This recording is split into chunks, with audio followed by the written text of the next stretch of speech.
మెదక్ జిల్లా రామాయంపేటలో ఇంకా వరద ఉధృతి తగ్గలేదు. కొన్ని గ్రామాలకు రాకపోకలు బంద్ అయ్యాయి. వందల ఎకరాల్లో నీట మునిగాయి పంటలు. వరి, మొక్కజొన్న, పత్తి పంటలకు తీవ్ర నష్టం వాటిల్లింది. అక్కడి పరిస్థితి గురించి కంప్లీట్ డీటెయిల్స్ మా కరెస్పాండెంట్ శివతేజ అందిస్తారు. ఉమ్మడి మెదక్ జిల్లా వ్యాప్తంగా కురుస్తున్నటువంటి వర్షాలకు రైతులు తీవ్ర స్థాయిలో ఇబ్బందులు పడుతున్నారు. ఇప్పటికే పలు గ్రామాల్లో చెరువులు, వాగులు అన్నీ తెగిపోవడంతో ఆ నీళ్ళన్నీ కూడా పొలాల్లోకి వస్తున్నాయి.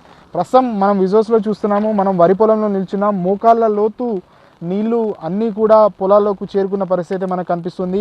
పూర్తిగా ఏదైతే ఇటీవల కాలంలో వేసినటువంటి పంటలన్నీ కూడా తీవ్రస్థాయిలో నష్టపోయారు రైతులు. ఇటు నిన్నటి నుంచి కూడా ఎడతెరిపి లేకుండా కురుస్తున్నటువంటి వర్షానికి ఇటు రామాయంపేట, నిజాంపేట, నార్సింగ్ ఈ 3 మండలాలకు కలిపి దాదాపు ఒక 60 గ్రామాల్లో ఇదే పరిస్థితి నెలకొంది. ఎక్కువగా వరి, పత్తి, మొక్కజొన్న ఇట్లాంటి పంటలకు తీవ్ర స్థాయిలో నష్టమైతే జరిగిందని చెప్పాలి. చాలా వరకు పలు గ్రామాలకు కూడా రాకపోకలు బంద్ అయిపోయాయి.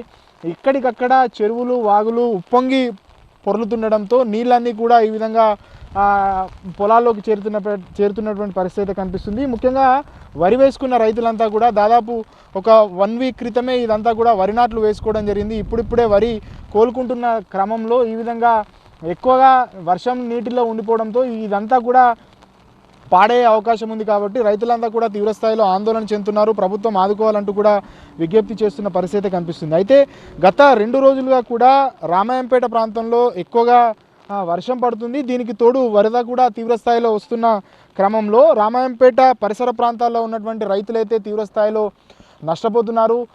పొలాల వద్దకు రావడమే మానేశారు. ఎందుకంటే చాలా చోట్ల పొలాలకు వెళ్లాల్సిన రోడ్లన్నీ కూడా జలమయమైపోయాయి. ఇక రోడ్డు పక్కన ఉన్నటువంటి వరి పొలాల్లోకి, మొక్కజొన్న, పత్తి పొలాల్లో కూడా ఈ విధంగా నీరు ఎక్కువగా చేరిపోవడంతో ఆ పంటలన్నీ కూడా ఇక చేతికందే అవకాశం అయితే లేనట్టుగానే కనిపిస్తుంది. ఎందుకంటే నాట్లు వేసి 1 వీక్ అవుతుంది. పత్తి కూడా మొన్నటి వరకు పెట్టిన సందర్భం అయితే చూసాం. కాబట్టి ఇవన్నీ కూడా ఎక్కువగా నీటిలో ఉండిపోవడంతో అవన్నీ కూడా మురిగిపోయే అవకాశం ఉంటుంది. కాబట్టి దాదాపు 1000 ఎకరాల్లోనైతే రైతులు తీవ్రస్థాయిలో నష్టపోయారనే చెప్పాలి. Over to studio.